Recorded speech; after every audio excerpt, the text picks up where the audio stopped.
Marco tackled Roth to the ground. They crashed into a metal cabinet, Roth grabbing for Marco's throat, Marco driving his fist into Roth's jaw, Roth grabbing a shard of pipe, Reyes firing into the ceiling, dropping sparks, Spectre dragging himself closer. Roth dragged Marco toward him and whispered, "You can't kill me. I am the law." Marco snarled, "No!" He grabbed Roth's wrist, twisted, pinned him. "You're just a man." Roth swung the pipe shard. Marco intercepted and slammed Roth's head hard against the concrete. Roth went limp, unconscious. The storm outside roared. Marco collapsed to his knees. Reyes rushed to him. "Marco, are you hurt?" He shook his head numbly. Spectre sank to the ground. Marco's mother wrapped her arms around him, sobbing. "It's over. It's over." Marco held her tightly, but his eyes stayed on Roth, unconscious, breathing, defeated. Marco whispered to Reyes, "Call it in." Reyes nodded, tears streaming. "Internal Affairs, DOJ, every clean agent left. We'll bury him." Marco stood slowly, shoulders shaking. His father was dead. Ricci was dead. Glass was in custody. Roth was finished. But Marco was still standing. He looked at the bunker, his father's final sanctuary, and whispered, "It's done, Dad. I finished it." Reyes placed a hand on his shoulder. "So what now?" Marco breathed deep. Slow, steady. "We go home." Reyes nodded. Spectre lowered his head, whispering, "Storm over." Marco looked at the broken mask. No. He turned to the door as dawn crept through the storm clouds. The storm's just beginning. Epilogue. New York. Quiet. Dawn broke over the city like a tired apology. The storm clouds thinned into streaks of pale gold. Sirens echoed somewhere distant.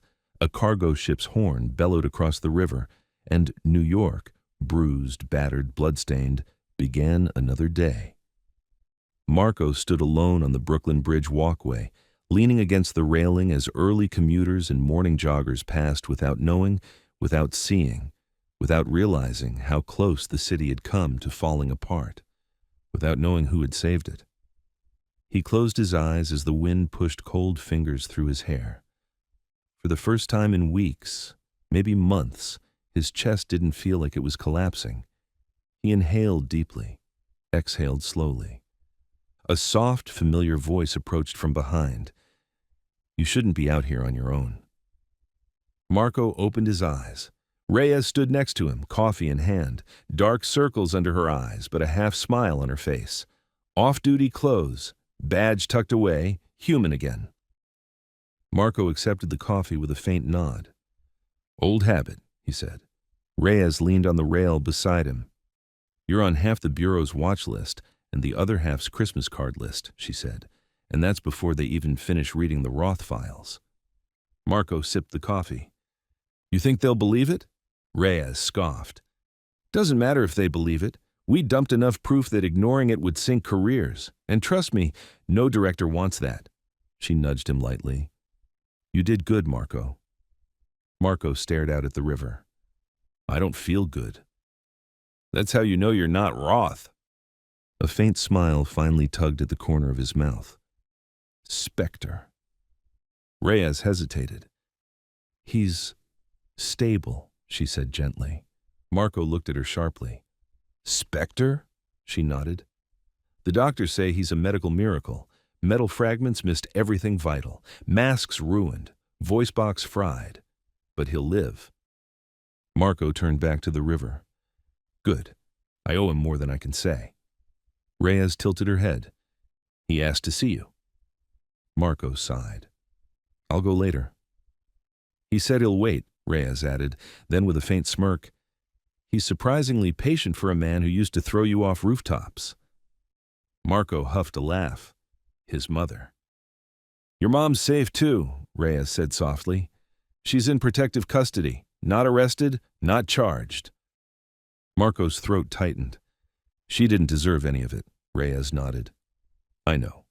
After a moment, she added, "She wants to see you." Marco gripped the railing hard enough his knuckles went white. "Soon," he whispered. "I'm just not ready." Reyes leaned closer. She understands. Dominic Genviosa. Marco reached into his jacket pocket and pulled out his father's letter. Creased, weathered, stained with smoke and tears. Dominic's handwriting looked steady and strong, even now. Marco read the final line again. "Finish what I couldn't." He folded the letter gently. "I miss him," he murmured. Reyes didn't speak. She didn't need to. The future. After a long silence, Marco finally asked, "What happens now?" Reyes shrugged. The Bureau will try to rebuild. Roth's loyalists will be running scared.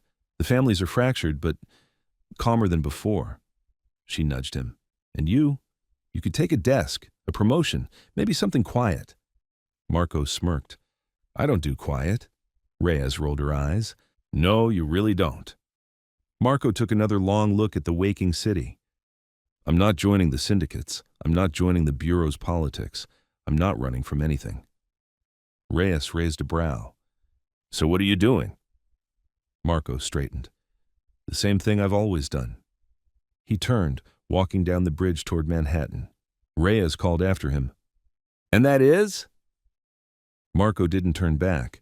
He just said it simply, clearly, firmly. Protecting the city. Reyes smiled softly. And Marco? He stopped, glancing back. You don't have to do it alone anymore. Marco held her gaze, then nodded once. He walked away with the sunrise warming his back, and the weight of his father's legacy finally settled, not crushing but grounding.